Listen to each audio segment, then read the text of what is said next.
you faint. Like inside of you, you're going to faint. Your blood pressure is going to go high. Your pulse is going to beat faster. And then you start wondering, what have I done? What have I done?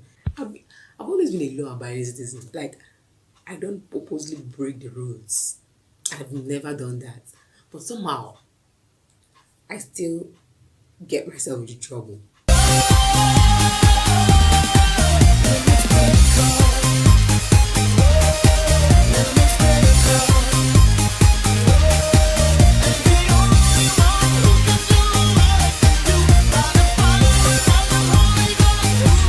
Hello guys, welcome to another episode of Life Lessons with Casey, where we learn mental attitudes that bring peace, happiness, and prosperity.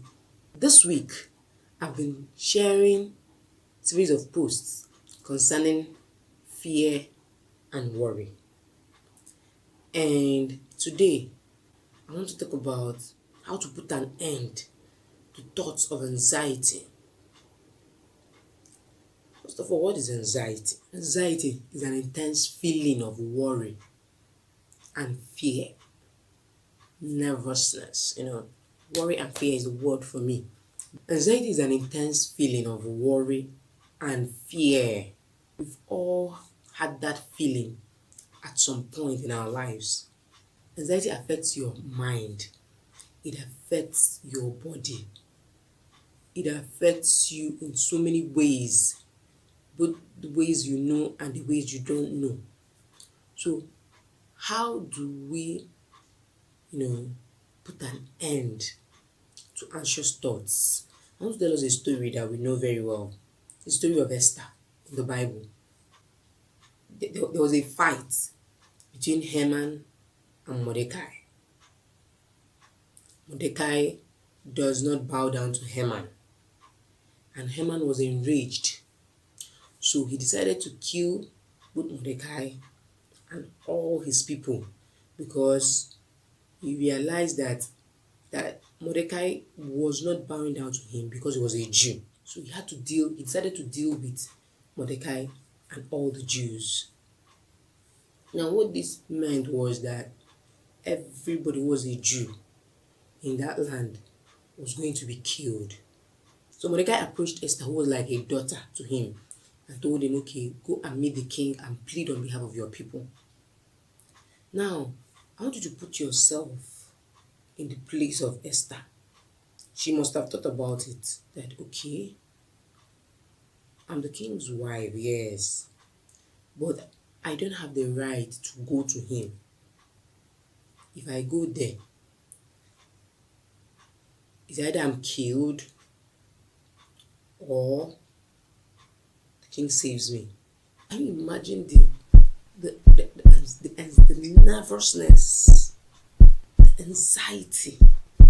Can you imagine what she passed through? With the short period of time she had to think about it.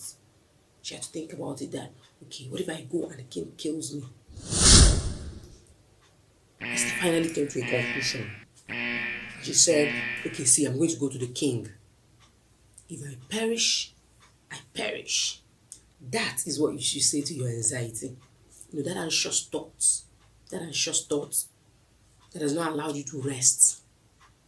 You have to look it in the face and say to it, if I perish, I perish. But it's not easy to come to that conclusion. But there are things you have to look at that will help you come to that conclusion.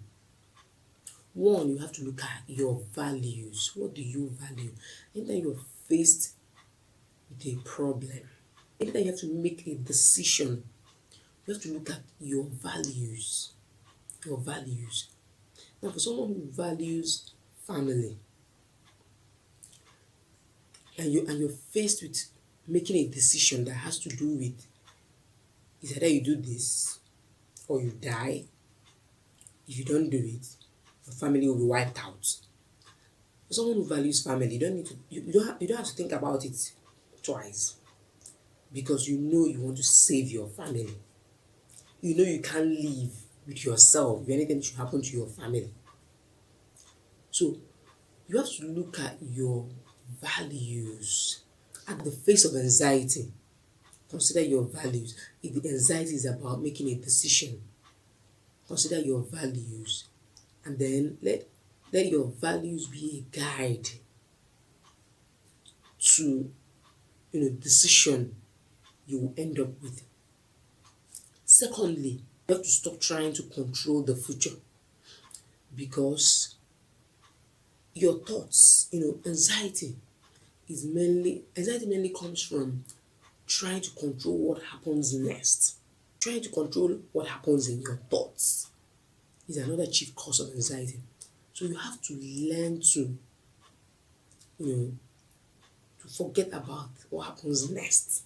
I remember when I was in high school, anytime I want to go back to school, that journey from house to school is always the most anxious moment of my life. But this system will change, because the picture must have played in my mind of how you come back to school now.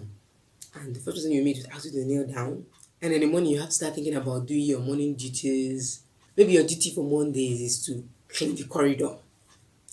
And I think that's the most difficult duty as at then, because as you're cleaning the corridor, people will be passing, people will be matching it, people will be dirtying it.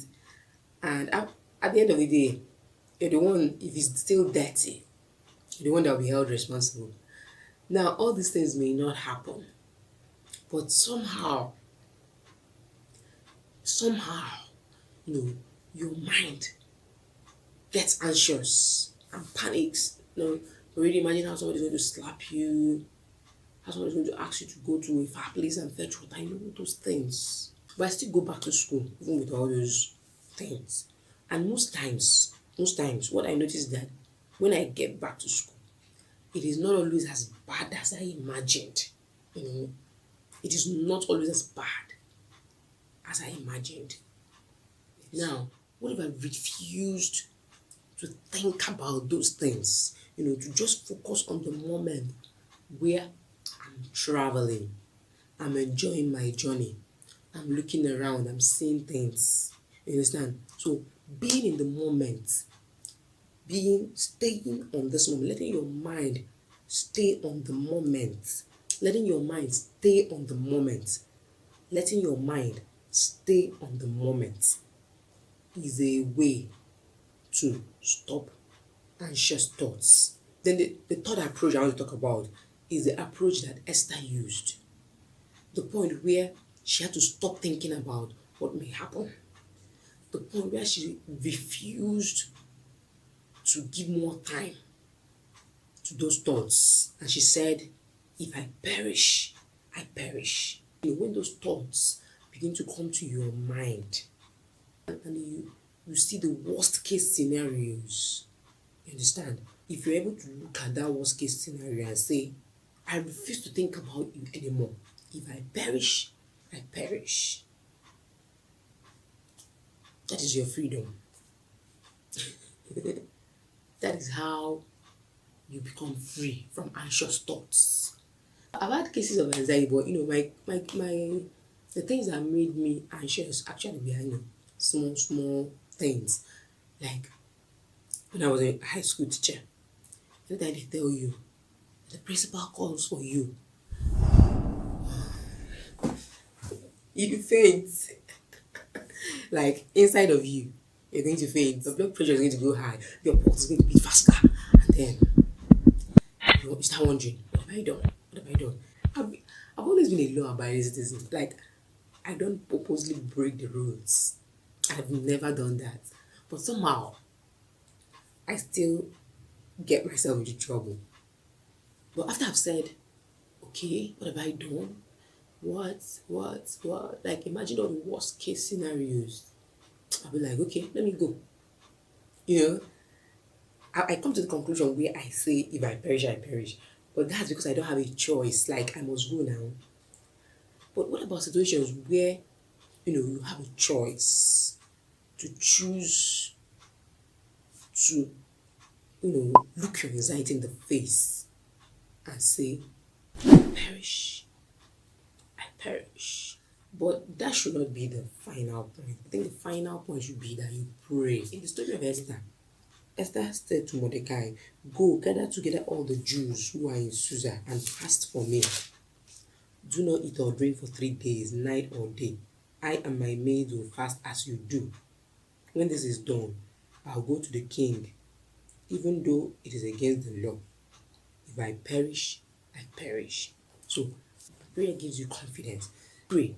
That still brings me back to my favorite Bible verse, Philippians chapter 4, verse 6, which says, "Do not be anxious about anything, but in everything by prayer and petition with thanksgiving, present your request to God." So pray when you are worried. And most times the things we worry about are things you know you can't do anything about it. You don't have control over it. The best thing to do is to hand it over to the one who can take care of situations that have gone out of control. That is God. Take it to God in prayer. That is the easiest way to put an end to anxious thoughts. Take it to God in prayer. Prayer gives you confidence. Prayer gives you peace. Prayer calms you down. Prayer helps you to see hope. Prayer helps you to put an end to anxious thoughts. So remember all we've said. Know your values. Know what you value. Know what you value. Learn to focus on the present moment. Learn to look at those thoughts that are making you anxious and come to a conclusion where you settle it in your mind that, okay, this is what I'm going to do. If I perish, I perish. And then take it to the Lord in prayers. Thank you for watching. I share a lot of things every day on a daily basis. You should follow me on Instagram at KC_bliss. KC_bliss. Don't forget to subscribe to my channel.